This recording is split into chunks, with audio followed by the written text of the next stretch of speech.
Oh, it broke loose. We got it. It's about to come off any minute now, so kind of crazy.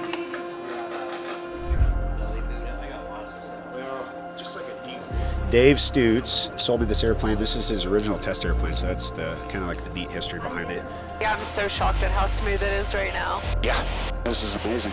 The Harding ice field is the largest ice field entirely encompassed within the United States.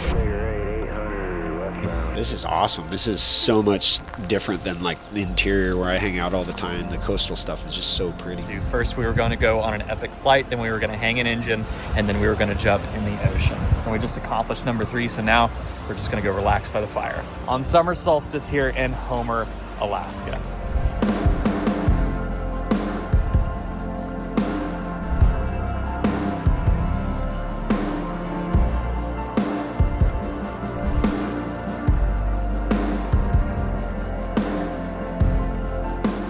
It's day 9 of our 2-week Alaska adventure, and we're shifting gears to begin a big aviation project with Chris Palmer from Angle of Attack. In part 1, we explained what this trip was supposed to be, and why that didn't happen. We spent a week fishing and relaxing at a cabin in the Matanuska Valley, and we ended that chapter of the trip by sending Mark and Mary, Chelsea's parents, up with the CFI to experience the Alaska backcountry by float plane. In this episode, we've said our goodbyes to Mark and Mary, and we're driving all the way down the Kenai Peninsula to roll our sleeves up and get to work in Homer, Alaska. Welcome to part 2.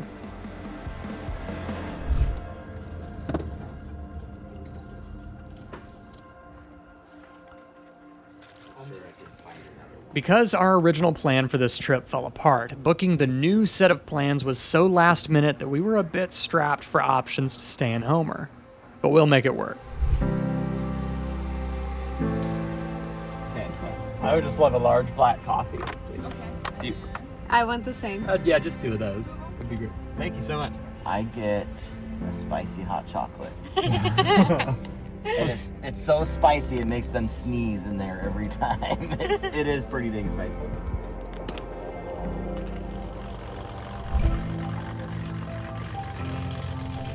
Good morning from Homer, Alaska. It's so good to be back here down on the tip of the Kenai Peninsula in Chris Palmer's hometown. Look him up on YouTube at Angle of Attack. He also has an online ground school, which is fantastic. I'll link it down in the description. Chris has been a good friend for a long time.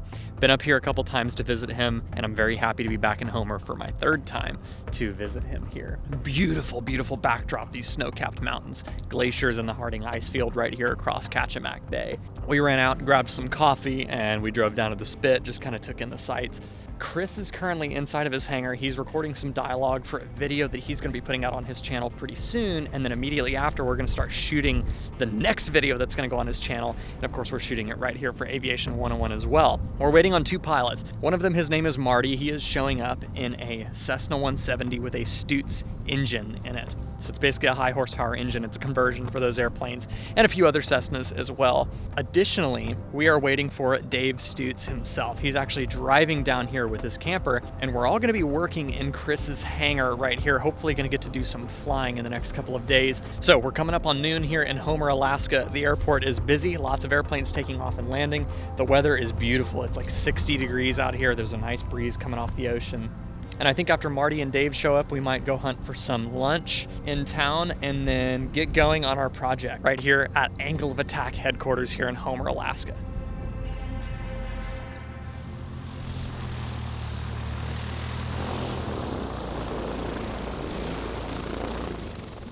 Across the center, so kind of like This is Marty. He's a badass backcountry pilot and military veteran who lives here in Alaska.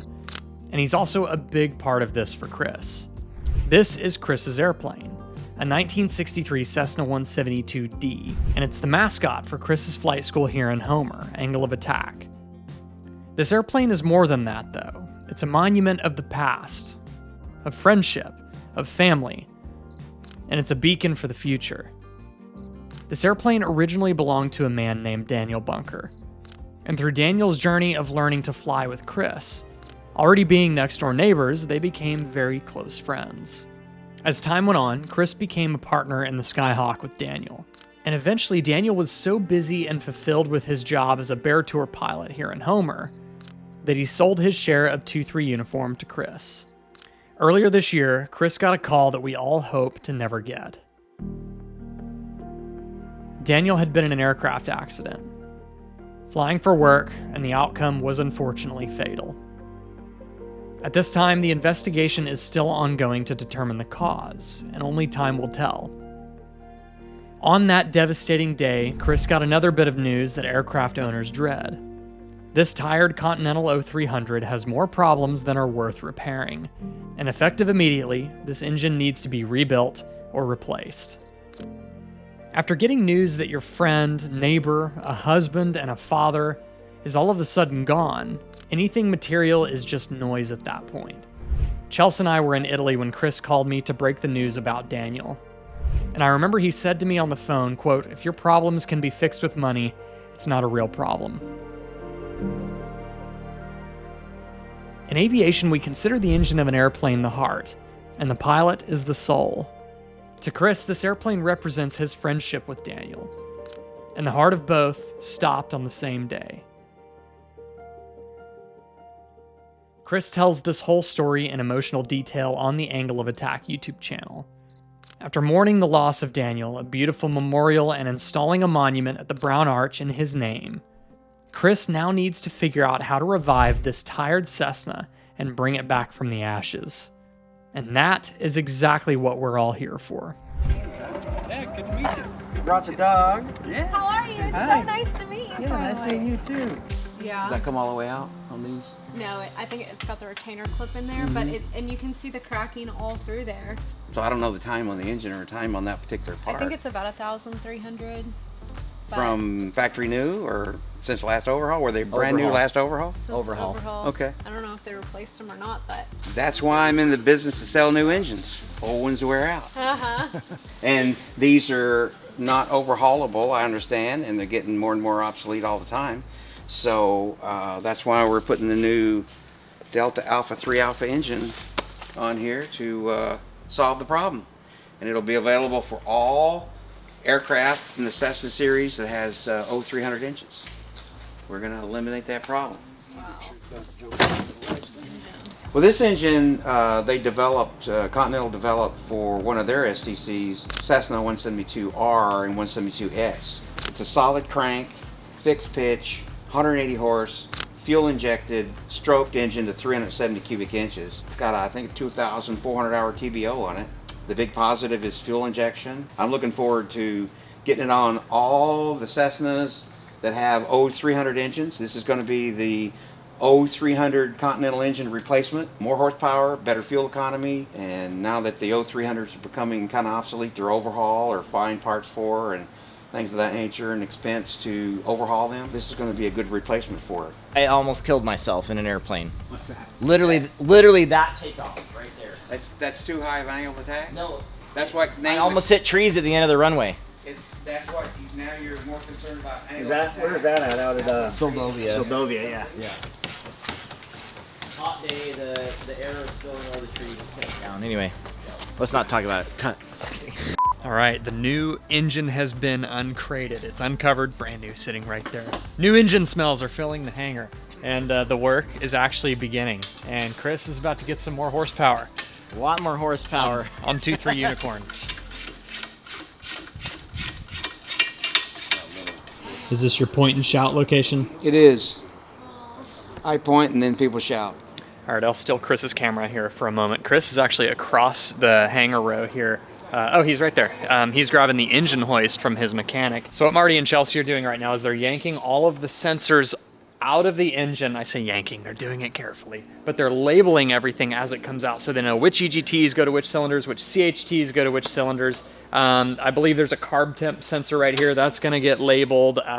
Basically everything that's going to go on to the new motor that's sitting right over here, they're labeling everything so they know exactly where it's going to go and taking out the appropriate adapters from these cylinders and the block and the carburetor, everything, so that it can be adapted to the new engine. Although the new engine will not need a carburetor temp probe. And in fact, at the moment, Marty is pulling out the fuel totalizer, or the fuel flow transducer. That's what I was trying to say. You're stumbling on it. You installed one of those on the 150 not I too know, long ago. I know. So he's taking out the fuel flow transducer that basically counts pulses of electricity as fuel's flowing through the lines. It tells you how many gallons per hour you're burning, and that's going to the carburetor or fuel injection system. So Chris is grabbing a bucket right now because as soon as he unfastens those fuel hoses, some fuel is going to start dumping out, and they're going to verify that the fuel selector is turned off too, so fuel doesn't start coming out of the tanks as well into the bucket, just out of the engine. So the name of the game here is take everything out carefully, stay organized, label everything, keep everything separated and organized that you plan to reuse. And in a lot of cases, even stuff that you don't plan to reuse, hardware and whatnot, try to keep it together and try to pay attention to how it comes off so that you can cross-check that with the manual as well as the way that the new stuff is going to get installed. It is a slow but sure process. Taking an engine off and disassembling something like this, you got to stay real organized. Let's see, do we want the ears coming out? There you go. You can wiggle it off there. I see. Okay. All right. I am pulling these bayonet connectors out now. No, it's a really good shape. That one was a little stuck, but they have these little adapters that thread straight into the cylinders here. You can see where one is not living and where one does live right there. So these are the bayonet connectors for the CHTs. And we that need to design undo. is nice as opposed to just the solid threaded ones because the spring allows the tip of the probe to actually touch metal. Make contact, and they're more accurate than the ones that just sit under the spark plugs. So these are amazing, and you can change them out relatively easy if they go out. EGTs go out more frequently than the CHTs, but There she is. She did a good job for us. Lots of great adventures, even with you, Josh. All right, Josh is in the process of dropping the oil. The unfortunate thing is I had just done an oil change when this happened, so it is what it is. Get caught on the wrong side of it, but no big deal. Still draining a little bit. Of course, we can't get the oil warm, so it's taking a lot longer. Josh doesn't mind. But these guys are getting pretty close. All of the wiring is off. What are you disconnecting back there now? We are taking the leads off of our left mag. I got the right mag out, so get the left mag unhooked, and then I'll take the oil temp sensor out as soon as the level's low enough. Oil. Oil. Say oil. Oil. She's got the accent. No. Come on, we're not making fun of you. Excuse me. Okay, what you're... Now, Chelsea's accent changes when she talks to her extended family.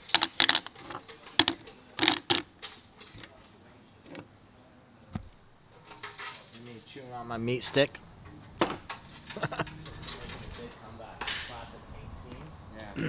So 2-3 uniform started its life. It was delivered brand new to Fort Lauderdale, Florida, and stayed there for many years until it somehow got to Alaska. I don't know that part of the story yet, but ended up in Fairbanks, and then it's made its way down the Homer slowly.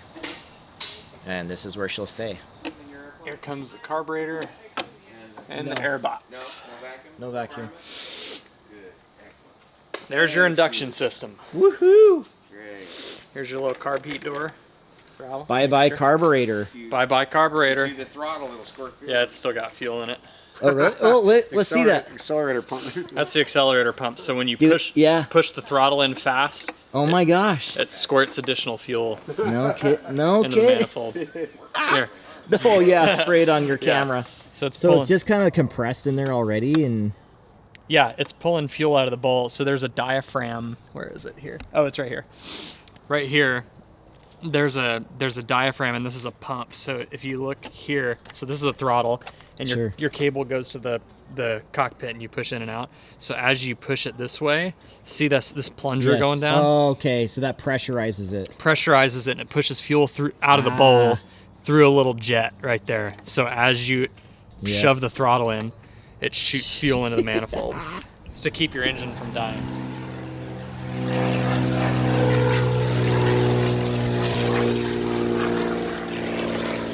Okay, they finally found a way to get the bolts out. So now they're getting the engine hoist on. And Chelsea is Comes, clipping it up top there. Dust abatement program. Oh, sorry. And yeah, it's Alright, about wanna to come come off down a any little? minute now. So kind of And crazy. do we need to extend Hard to this, or believe. is it all the way? All right. Pick up the slack, and then I can. All right, there's go. That's good. And then we will. Do the other side. Other side. Moving to the other side. Roger. We're about to pull the engine off now. This operates from 2 to 10 psi. Full power is 10 Okay. psi. Okay. Love you. Thank you. All right. These little PK Phillips. We got 5 on each side to remove. Go ahead. Oh, it broke loose. We got it. Yeah, because we got that on now, so we can essentially just take it off, right? Yeah. Chelsea, are you in your element right now? This is my element. Firewall forward. It is off, and I think Chris should go take the last one off on the other side. Oh, I need a wrench.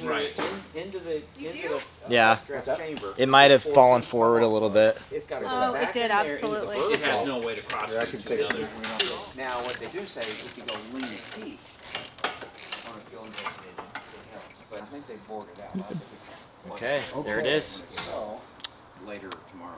Anyway, She's about to come off. Oh, buddy. You're on this side of the engine mount with me, Okay. and we're just gonna ease back. We're there.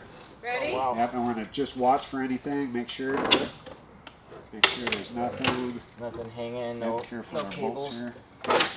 Okay. No last things attached. We are free and clear, bud. Oh And then my watch your gosh. toes Yep. Oops, sorry. on the wheels. Yep. We're with you. I actually need to. pick You that got a up little bit. jump right there to make. Here, I'll trade you. Okay. Put some horsepower behind it. Okay, ready? I'm Yep. gonna go. All right. Okay. Wow. We'll go ahead. You guys go ahead and we'll get it a little bit lower. Actually, see it way up high. Okay, let's drive it over there. The front part of the engine. Okay. Is that a good tire? No, It's a decoration. it's a blem. Not even a blem. It's a rejected. Slide it. Do you want the other tire? There we go. That's working. Perfect. Cool. Wow. Wow. Look at that. That is so weird. So weird. Man, that's hard to believe. All right, that is a wrap for the day. It is 6:45 p.m. Everyone's pretty hungry. We're gonna head out to the spit and have some dinner. Job well done. The engine is off 2-3 uniform. It's hard to believe, and it looks really weird. I'm just not used to this. That is a wrap for today. A November 2423 uniform has been stripped down to the firewall in preparation for the new engine. We all went to dinner on the Homer Spit and called it a night to rest up for tomorrow's tasks.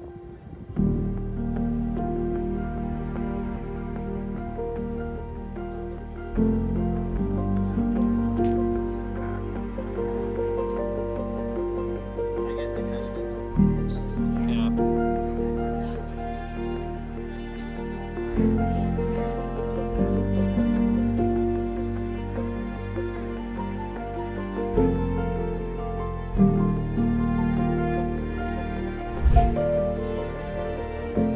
It is a beautiful, calm, clear, and crisp morning here in Homer, Alaska. The range looks beautiful across Kachemak Bay. The aircraft are moving around. There's already been a bunch of little bush planes coming in and out of here. A helicopter just landed right over there, and Marty is back here cleaning the windshield on his Cessna 170B that we're actually about to go fly in. So today we're gonna capture 3 things on camera. The first is gonna be a flight. We're gonna take advantage of the clear conditions out here. I think first up is going to be Chelsea in the front seat of Marty's airplane because she's never flown around this area in Homer. I had the privilege back in 2019 to do a ton of flying with Chris right here out of Homer in 2423 uniform. It's getting the new engine now. Chelsea's never seen this gorgeous area from the air, so I want her to have a front row seat. I want her to be up front in the airplane. Also, she has always loved Cessna 170s, and this is a special Cessna 170. The second thing that we're going to capture today is mounting the engine, the new engine onto 2423 uniform. And this is still going to be a long process. The airplane's not going to be running today, this week, probably not even this month. They're waiting on a bunch of different parts to come in. So that's what we're going to spend the better part of today on. That's task number 2. And then the third thing that we're going to film is something very special. It's a tradition that Chris does with his family and all of their friend group and church group and everything on summer solstice, which is today. Today is June 20th, 2025. And of course, if you're far enough north of the Arctic Circle, the sun will never set. This is going to be the longest span of daylight. From here, the days start getting shorter, and especially in a place like Alaska, this is a very special day to celebrate the longest day of the year, celebrate being outside with Chris's family and with all of his friends. We're all going to jump into the ocean down on the beach. It's going to be really cold water, but we're going to have a big bonfire roaring, and we'll warm up right next to it. So first up is a flight. Second is going to be mounting the new engine on 2423 uniform. And third, we're going to top this summer solstice off with jumping in the ocean right here in Homer, Alaska. It's going to be a great day. It's going to be a long day. But in the meantime, before we start on the engine work, we're going to go for a flight in that beautiful Cessna 170 right back there.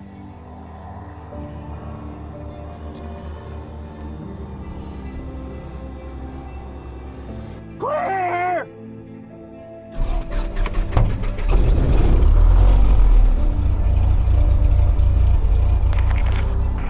Hello, hello. Hello. All right, seatbelts. Everybody got seatbelts. Now, how to use your seatbelts.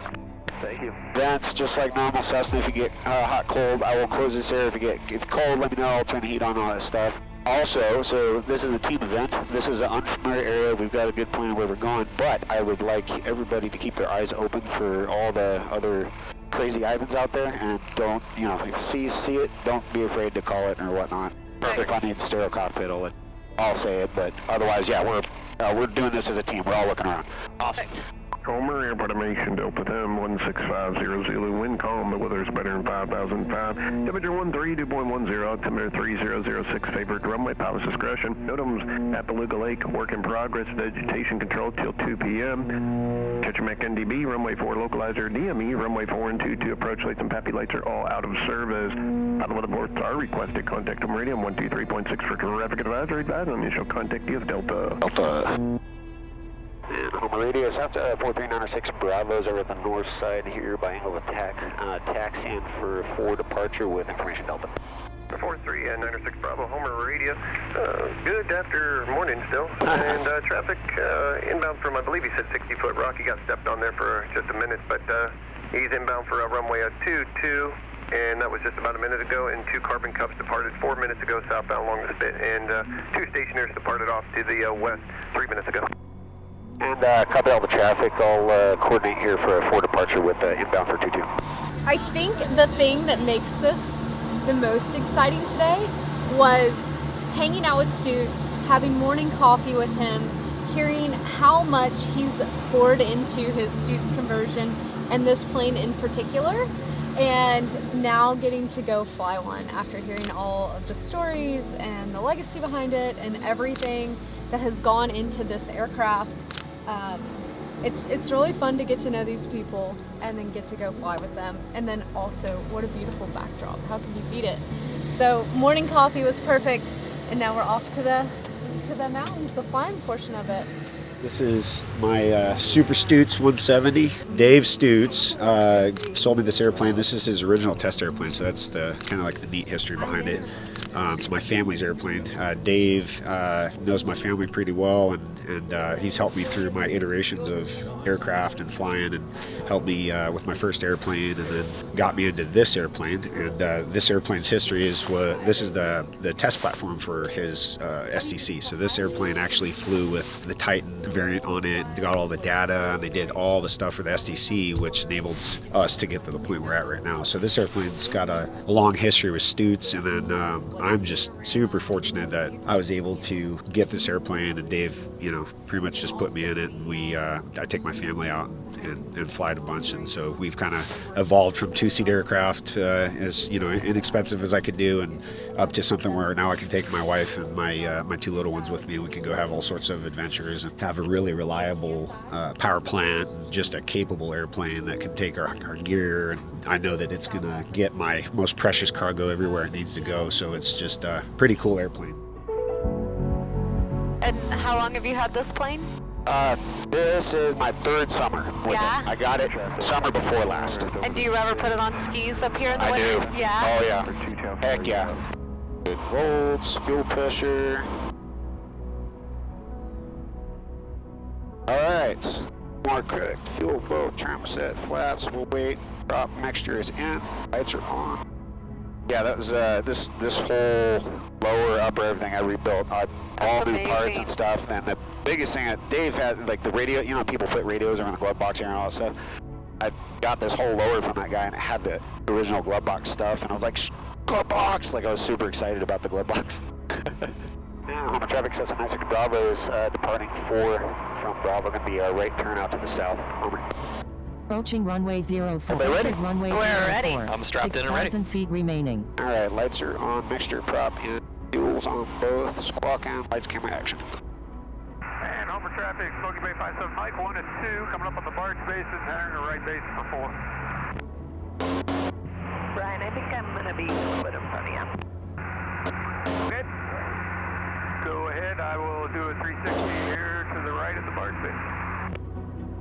0 Papa Charlie, first is to Smoky Bay, entering right base 4. Wow, oh my gosh.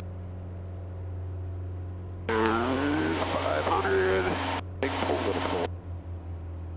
Homer, information, Echoes now, current Homer altimeter 3006, wind 120 at 3. Homer traffic, Cessna 96 Bravo is departing on the crosswind 4, going to be southbound, and last call. Homer. This engine is so smooth. Compared to like a Continental, like, Yeah. or even a light coming, but Yeah. Well, did you get your prop balance too? no.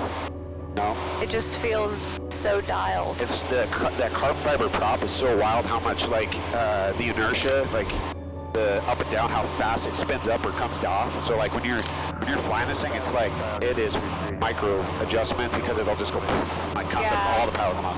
Which is cool because you can also pull it and it'll just turn into a big air brake, and it'll just go blah, and you can start really getting it down. Yeah, wow. 3 Delta Romeo, Homer radio, so you have a flight plan here. Did you want me to activate that back to Philadelphia?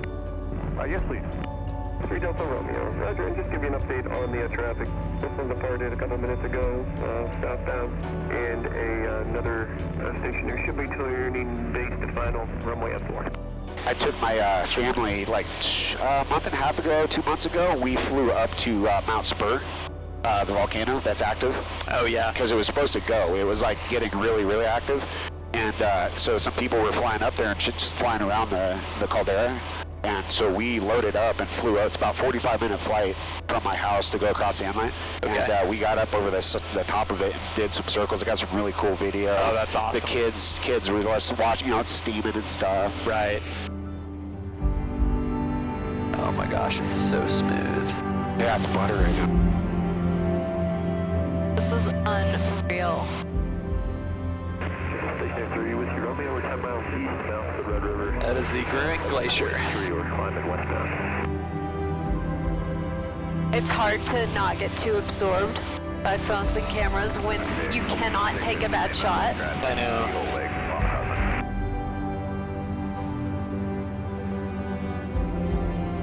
And how did you and Chris meet? Just a like random comment on Instagram or something, because I knew he was in Homer and I lived Yeah. here. It was something like a family thing or whatever, and then he just commented back, and then we started chatting a little bit, and then he shot me his phone number at one point or whatever. I was just saying, like just, nothing to do with like necessity of like Yeah. social media stuff. It Yeah. was just a friendly conversation. Yeah.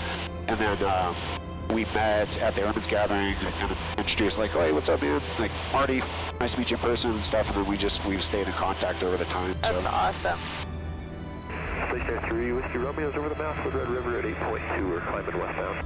Just to get into the head of a experienced bush pilot, if you lost the motor right now, where would you put it? So I was looking on the way right back there on that creek. Everything along that creek right now, we've got glide to.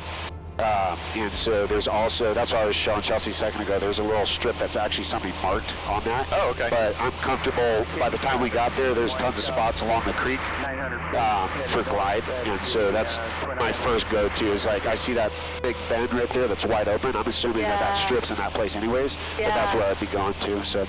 And then any of the lighter green stuff down, if we're going to be short, the way I'm configured with the wheels and stuff, I'm looking for the high spots that I know that at least I can roll it in there. And if I put it up on its nose, it's still, we're going to be landing at under 30 miles an hour by the time it stalls. Yeah. Like right low 30s. And it's totally, you can walk away from that. You can, airplanes can be fixed.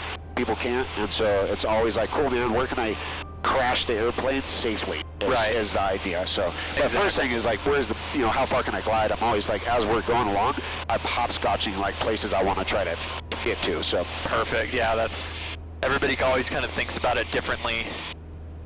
Are you cold, anybody, or we're going? I feel great, actually. I feel fine either way. Okay. If heat came on, I wouldn't be mad. If heat did not come on, I'm totally fine with that too. It is butter right now. This is wild. It's so nice to have a good, just smooth day. Yeah. I feel like I'm constantly fighting wind and stuff.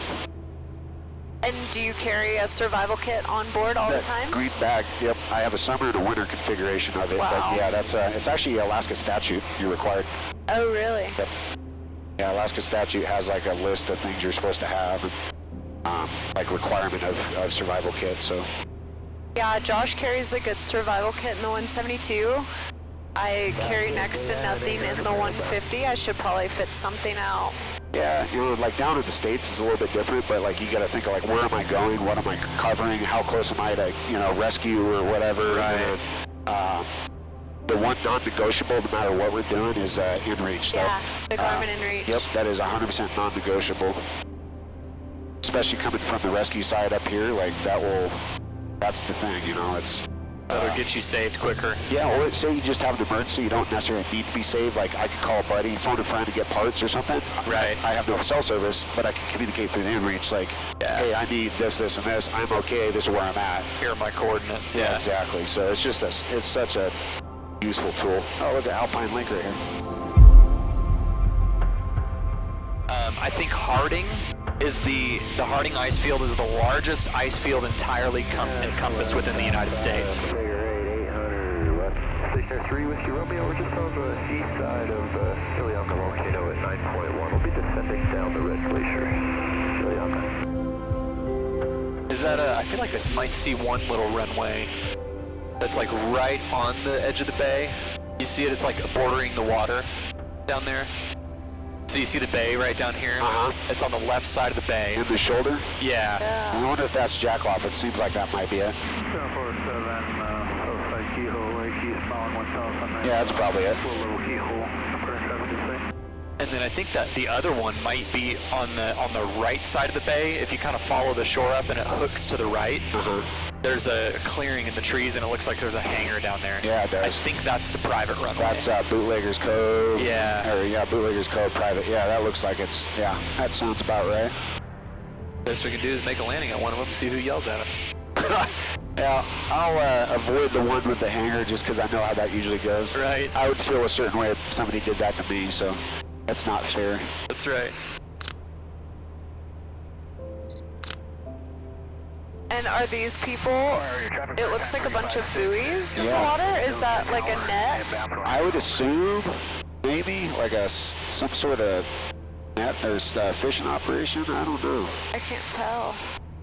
Bootlegger Cove traffic, Cessna 96 Bravo descending through 4,500, about a mile to the south, going to be maneuvering to land up valley, Bootlegger's Cove.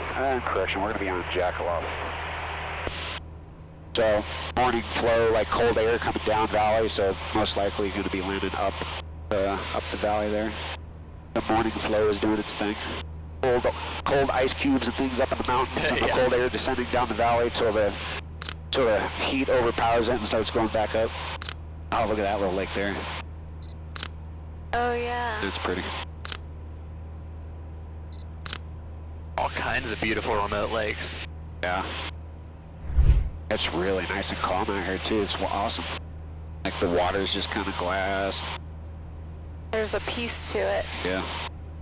Station 3 with you, Romeo. We're over the toe of the Red Glacier, descending through 6 points. Wow, look at that shot right there.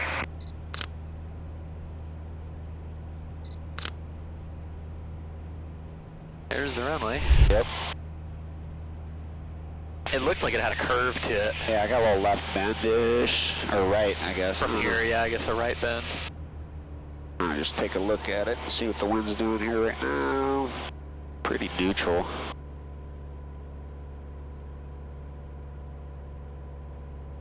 Wow.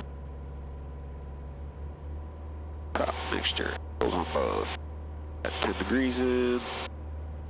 If you set that a little quick,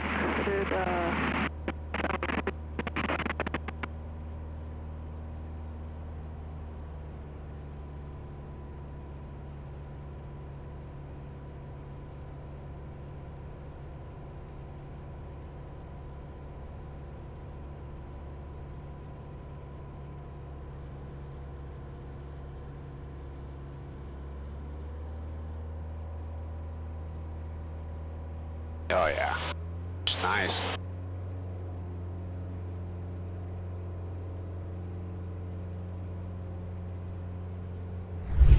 Everywhere you look, it's unreal. I know. Philadelphia traffic, November 25 Echo is at 1,700 feet over McDonald's Spit, northbound.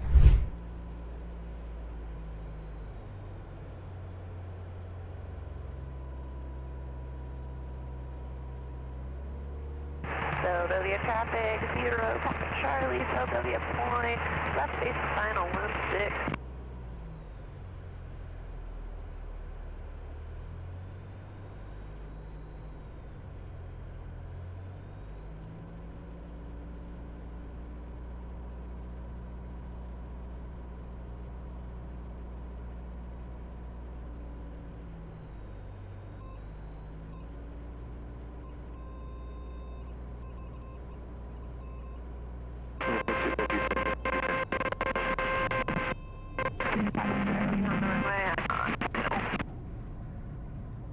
Amazing. Oh my gosh. Awesome. Wow.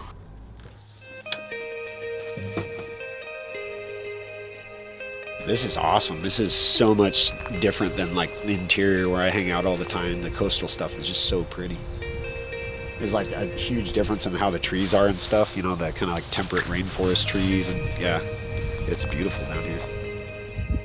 That was amazing. It was amazing just to be a spectator and see your talent, and watching the plane in this environment with this background. We had some eagles up in the air, and just watching you maneuver and land here was so impressive and just absolutely remote and wild. Pressure was on, the stress is on. You do it all the time by yourself, you don't think twice about it. And then you got a couple friends out, and you know, a camera or anything else, and it's like, oh my gosh, do I know what no, you know what you like, do the same thing you always do, land on the spot. Yeah, it's kind of describing. Yeah, spicy back in the corner. It's kind of just swirling back there. So as I was making that right turn, it's getting under the high side and just kind of picking it up. So I had to keep the speed up around the corner. And then as I broke this corner here, the last like, I don't know, 500 feet, you can see it just totally smoothed out. And then I was putting the last notch of flaps in and just kind of letting it settle like a nice controlled descent. This thing will approach real steep. But I don't like coming in that steep if it's unnecessary a lot of the time. So I like to keep a little more speed in my pocket just in case I need it. So yeah, and you kind of got to make that last little bit of 45 turn there to roll it onto the runway. That's fun. That's like the most fun flying right there, where you're like, it's not just a straight and easy vanilla approach. You get to maneuver and fly it onto the runway. You know, it's got a little more consequence, but at the same time, you know, it's calculated. And you were talking about how the weather in so many different sections of every single mountain and valley is like a, what did you used the term micrometeorology. Yeah, you got your macro, like you watch your weather, and you got general like highlights, your SIGAX and stuff. And like the wind's going this way, the weather's moving this way, but every little valley has its own little environment because it has sunlight that's creating some sort of heat and thermic activity, and the wind's affecting that. There's terrain features that are different, so every place you go has a different, and we could go right over the hill to the next one, and the winds are going to be doing something completely different, and it might be a lot more docile, it might be more spicy, but that's just mountain flying and canyon flying. It's like every place you go is a new little space of weather that you got to feel out and use your best judgment. You know, you understand mechanical turbulence or you know, how the winds, the Katabatic flow in the morning, in the evening, and all that kind of stuff. You know the general rules, but you got to observe and make good decisions off of what you're seeing. So Wow. it's always the trick.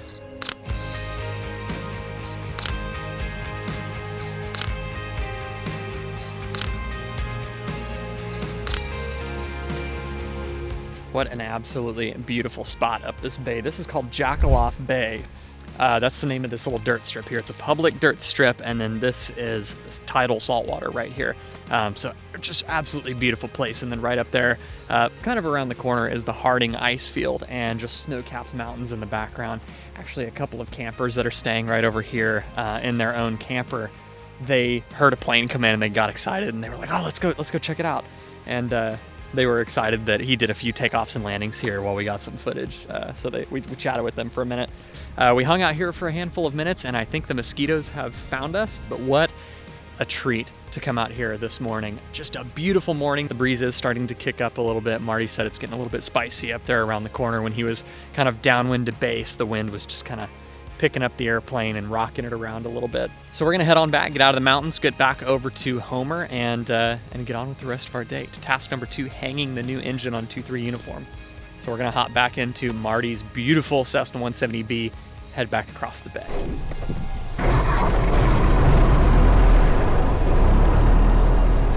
This is nice down here. Nice little flat spot, dude. All right, we're rolling.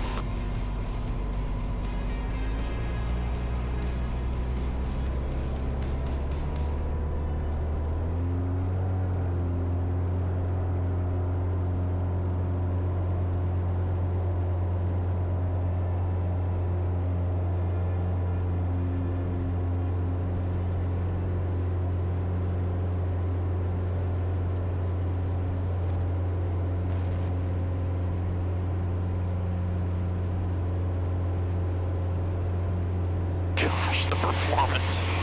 It is nice. It's like we've never gotten into this type of flying because we've just never had the horsepower Yeah. to make it comfortable. Well, you know, the deal is, I spent my first, I don't know, at least 400 hours flying underpowered aircraft. So like the 0300, 145 horse, but they're old, right? And they, you know, they're not tired, not in a bad way, but like they're just not, you know, that's why we upgrade this. But then I had a 70C Champ with a 90 horse Continental, right? And I learned how to fly that airplane and make good decisions in the same terrain, right? So then when you get an airplane with performance, it enables your skill set to be sharper and gives you more options, right? But I'm glad that I spent the first few years flying airplanes that made me learn how to fly well. And I no flaps on my Champ, you know, like all sorts of stuff. Energy management. Yep, It absolutely. makes you honest. Yep, exactly. Get that high. All right, so 23.6 is that, and I've got 7 Zulu wind 120 at 5. The weather is better than 5,005. Temperature 15, 2.11, altimeter 3006. Favored runway 4 right traffic. NOTAMs. Catch a Mackin DB. Runway 4 localizer DME. Runway 4 and 2 approach lights and PAPI lights. Out of service. Appalooka Lake. Work in progress. Vegetation control till 2 p.m. Element aboard SAR. Requested contact on radio 123.6 for traffic advisory. And Homer Radio, Cessna 4396 Bravo is approximately 8 miles to the south, inbound with Foxtrots. November 49 Bravo, Homer Radio, understand you said 8 to the south. Traffic stationary departed southbound along the Spitz about 6 minutes ago. Understand you're inbound for the runway? Yes, sir, inbound for 4, going to be a full stop. 49 Bravo, roger that, and yeah, it's weight and variable, so runway at your discretion. My discretion, 96 Bravo. What a nice day. Yeah. All right, seatbelt's good, everybody, seatbelt's good, brakes feel good, fuel's on both. Mixture, rich, props to go. And on the traffic, Cessna 6 Bravo is in the downwind 22, going to be full stop. Your Homer radio, understand, going to be warming up here. We got 2 inbound, so it should be down and clear by the time you get here, as they're all within a couple miles of the runway. I'm not sure which runway they're going to be using, and also a float plane just west of the field. They're landing northeast Beluga Lake, and yeah, a little bit of a crosswind. That day breeze, I think, is starting to kick in. Currently 1505, or correction, 1605 now. Okay, copy that. And I did say Foxtrot. I think I cut you off just at the last second, and I see the single turbo low wing over here landing up also in the traffic inbound a little below the thing. Right. And Homer traffic, Cessna 6 Bravo is in the downwind for 22, going to be full stop 22. Homer traffic, Station 3, Whiskey Romeo. We're 500 feet off Bishop's Beach. We'll be straight in northeast on Beluga Lake, Homer. And Homer traffic, 96 Bravo, base 22. We'll take it long. Anchor Delta, just northwest of the mixture, we're good. Crossing midfield, 2,500 feet. And Homer traffic, Cessna 96 Bravo is final 22, landing long 22, full stop, Homer. 500. And Delta Alpha Julie Sarah, I called the flight of 2. I'll hold back. I'll follow you. I guess we're doing that, Liana. Plot of 306 Julie Foxtrot. We're over here at Bell Mountain, hold short of the taxiway. We're looking to back taxi for 22 for be making a left 270 up to the north. Plus 396 Julia Foxtrot, Homer radio. You probably see the 2 turbo beavers. They're warming up. Turbo beavers. I want a turbo beaver. Traffic over the numbers, landing runway 22 and another Cessna, and about to enter the left downwind will be number 2, landing also runway 22 and a float plane. Should have just landed at Beluga Lake. Okay, we'll wait for the inbound traffic to land, and then we'll take Bravo here. And turbo beavers, is it alright if we got 4 you guys, or are you guys in a hurry? Yeah, Plot, if you can go for it. We're standing by here.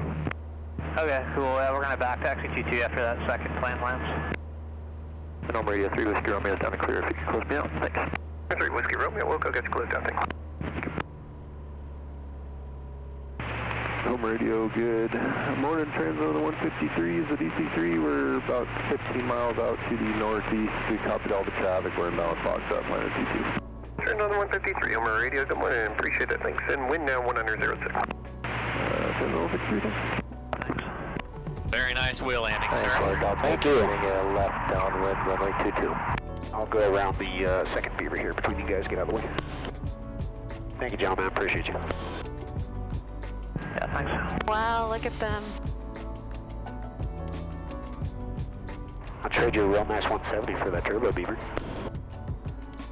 That'd be fun.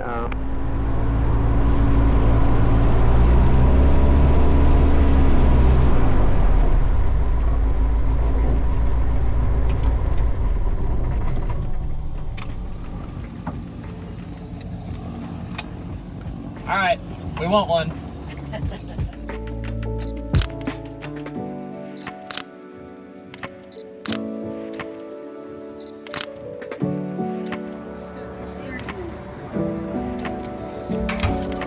Big fish and chips.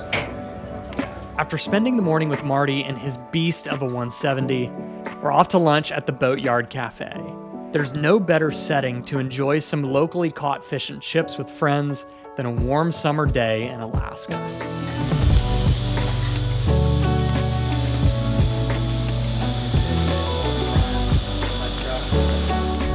We're filled up on lunch and topped off on inspiration from this morning's adventure. And it's time to prep this new IO 370 prime engine from Stutes Aviation to go on the firewall of 2423 uniform. All right, we got things fast and furious here. We are back in the hangar. The engine is literally being lifted up right now, and we are going to be mounting it to the airplane. I'm just watching because it's kind of a nerve-wracking process, but here we are. It's starting, and time to go. Put the new engine on 2-3 uniform.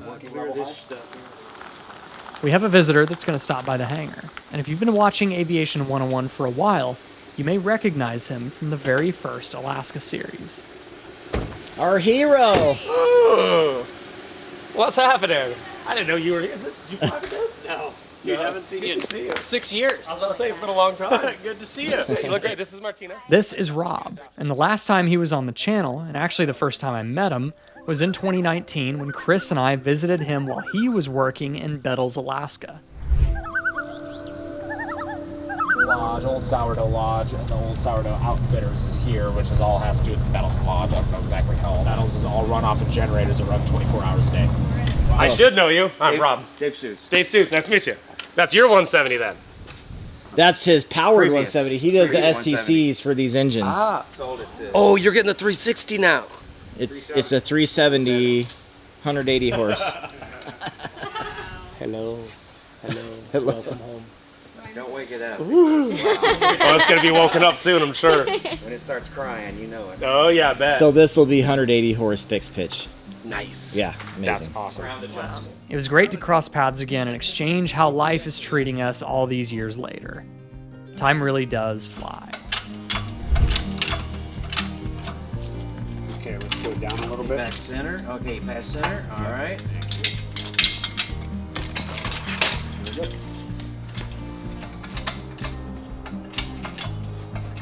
Josh, do you want to put your foot?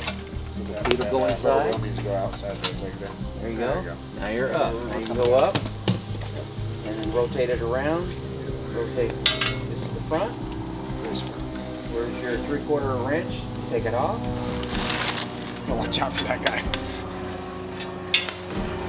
Good job. Good job. Team Ramrod. Okay. This thing looks cool. Look at this. It's got something on the back now. Crazy. All right, so now something to secure those bolts before we... All right. We need on those pliers, and we need close, and then we'll start going up. All right. How you doing over there? Once you get a thread through, put the nut on right away, and then we can concentrate on the next one. It's starting to, yeah. Okay. All right. Chris, with your other hand, can you just Yes. hold that, make sure Yes. it doesn't get bumped in? Okay. My big old fat fingers. You come up just there. You go. Almost there, man. Just a couple more bolts and she's on here. Is that helping at all? Yeah. This is how rotator cuffs get torn. Oh, I already had mine fixed. That's okay. But Stoots, share with the class. You're just killing me. That's all there is to it. Yep. Tap, tap, tap, real.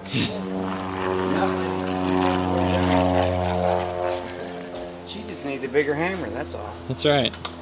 So all the bolts are in. It took a big team effort to get that to happen. Had to get it from the back side of the firewall going through. And it's really tricky because you have to align everything just careful. And this has to be the perfect height and everything. So that's done, and in a few seconds the weight will be taken, or rather given to the mounts entirely. But we need to tighten down the top bolts and get those really secure, most important bolts. And then this baby will come off. See the nose wheel compressing, getting a lot more weight on it. Yeah, man. Check the upper bolts, make sure. That's it. You're Look at your front tire. I know. It's all squished. Man, to do that in 2 days is wild. Done, done, and done. Dave's work is done for now. Now we can just chillax over here. Phase 3 coming up. Exhaust, baffling, propeller. Now everybody sits back and admires. It's hard to believe. I mean, it's been, what, 24 hours since we got the one off yesterday. And the new one is already on. It's all come together in just a few weeks. She looks beautiful. Still have plenty of work to do on the wiring and exhaust and baffling and other things, but it just looks really beautiful. Really nice setup, really clean process.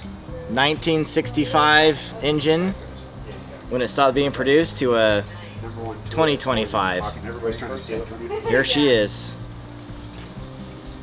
Brand new.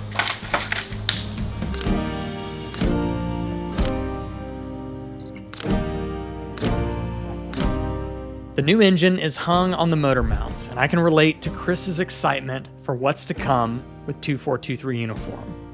Follow Chris on YouTube at Angle of Attack to follow the finishing process of this engine swap, all the way to the first flight with this beast of an engine conversion from Stutes Aviation.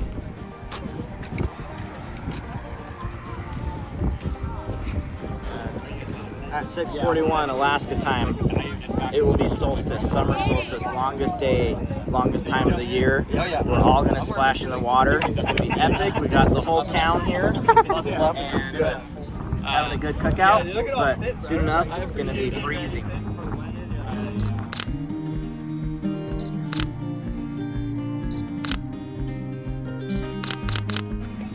Already? Everyone is descending.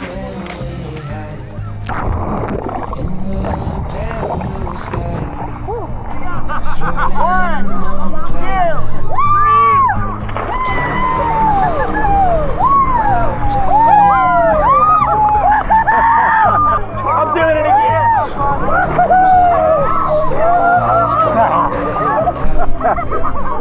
Okay, we just jumped in the ocean right here in Homer, Alaska on summer solstice, the longest day of the year. At 6:41 p.m.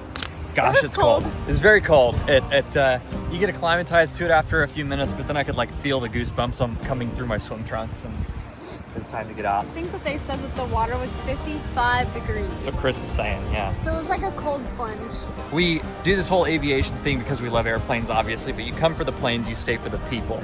It was a good day. This morning I talked about 3 things that we were going to do. First, we were going to go on an epic flight, then we were going to hang an engine, and then we were going to jump in the ocean. And we just accomplished number 3, so now we're just going to go relax by the fire. On summer solstice here in Homer, Alaska. Do you feel the winds are turning round?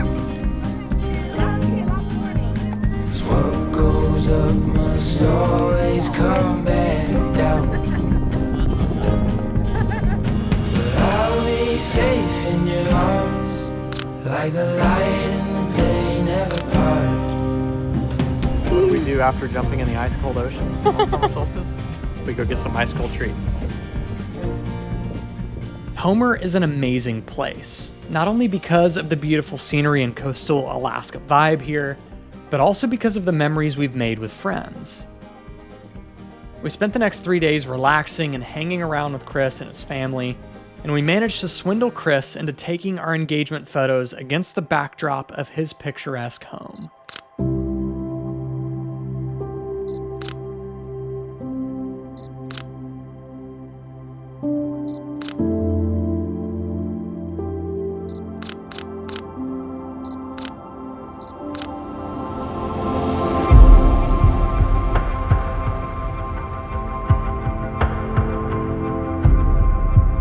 We can't thank Chris enough for that, and with our wedding plans for this trip falling apart, these memories were the best replacement we could have hoped for. In the next episode, we're leaving Homer behind us, bound for Anchorage once again to catch our flight back to the lower 48. But we can't leave Alaska without one more visit to Alaska Floats and Skis. That will be in the 3rd and final episode of this Alaskan adventure, right here on Aviation 101. Until then, from the last frontier, fly safe.